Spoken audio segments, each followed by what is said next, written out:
ಹರೇ ಕೃಷ್ಣ. ಎಲ್ಲರಿಗೂ ನನ್ನ ಯೂಟ್ಯೂಬ್ ಚಾನಲ್ನ ಭಗವದ್ಗೀತೆಯ ಪಠಣಕ್ಕೆ ಸ್ವಾಗತ.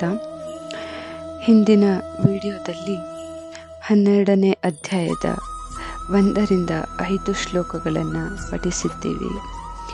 ಇಂದು ಮುಂದಿನ 5 ಶ್ಲೋಕಗಳನ್ನು ಪಠಿಸೋಣ. ಮೊದಲು ಭಗವದ್ಗೀತೆಯ ಪ್ರಾರ್ಥನೆಯ ಮೂಲಕ ಪ್ರಾರಂಭಿಸೋಣ.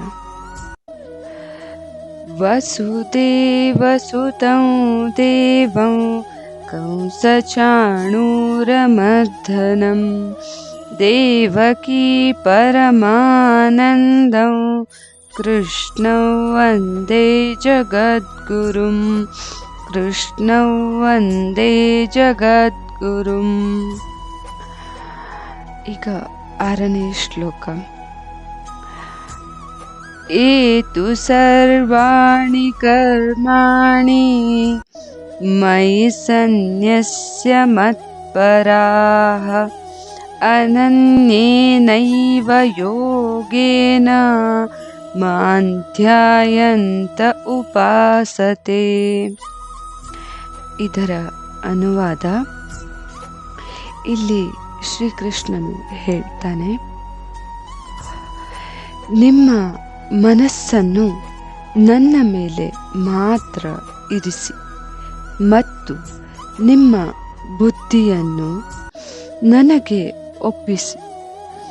ಅಲ್ಲಿ ನೀವು ಯಾವಾಗಲೂ ನನ್ನಲ್ಲಿ ವಾಸಿಸುತ್ತೀರಿ, ಇದರಲ್ಲಿ ಯಾವುದೇ ಸಂದೇಹವಿಲ್ಲ ಅನ್ನೋದನ್ನು ಇಲ್ಲಿ ಶ್ರೀಕೃಷ್ಣನು ಹೇಳ್ತಾನೆ.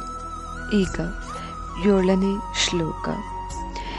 ತೇಷಾಮಹಂ ಸಮುದ್ಧರ್ತ ಮೃತ್ಯು ಸಂಸಾರ ಸಾಗರಾತ್ ಭವಾಮಿ ನ ಚಿರಾತ್ ಪಾರ್ಥ ಮಯ್ಯಾವೇಶಿತ ಚೇತಸಾಂ. ಇದರ ಅನುವಾದ. ಇಲ್ಲಿ, ಓ ಅರ್ಜುನನೇ, ನಿನ್ನ ಮನಸ್ಸನ್ನು ನನ್ನ ಮೇಲೆ ಸ್ಥಿರವಾಗಿ ಇರಿಸಲು ನಿನಗೆ ಸಾಧ್ಯವಾಗದಿದ್ದರೆ ಲೌಕಿಕ ವ್ಯವಹಾರಗಳಿಂದ ಮನಸ್ಸನ್ನು ನಿರಂತರವಾಗಿ ನಿಗ್ರಹಿಸುತ್ತಾ ಭಕ್ತಿಯಿಂದ ನನ್ನನ್ನು ಸ್ಮರಿಸುವುದನ್ನು ಅಭ್ಯಾಸ ಮಾಡಿ ಎಂದು ಇಲ್ಲಿ ಶ್ರೀಕೃಷ್ಣನು ಅರ್ಜುನನಿಗೆ ತಿಳಿಸ್ತಾನೆ. ಈಗ 8ನೆಯ ಶ್ಲೋಕ.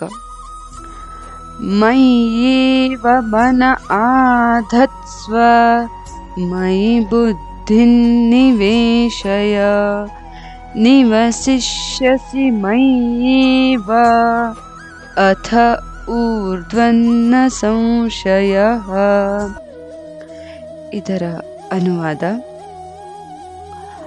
ಇಲ್ಲಿ ಶ್ರೀಕೃಷ್ಣನು ಹೇಳ್ತಾನೆ, ನೀವು ನನ್ನನ್ನು ಭಕ್ತಿಯಿಂದ ಸ್ಮರಿಸುವುದನ್ನು ಅಭ್ಯಾಸ ಮಾಡಲು ಸಾಧ್ಯವಾಗದಿದ್ದರೆ ನನಗಾಗಿ ಕೆಲಸ ಮಾಡಲು ಪ್ರಯತ್ನಿಸಿ.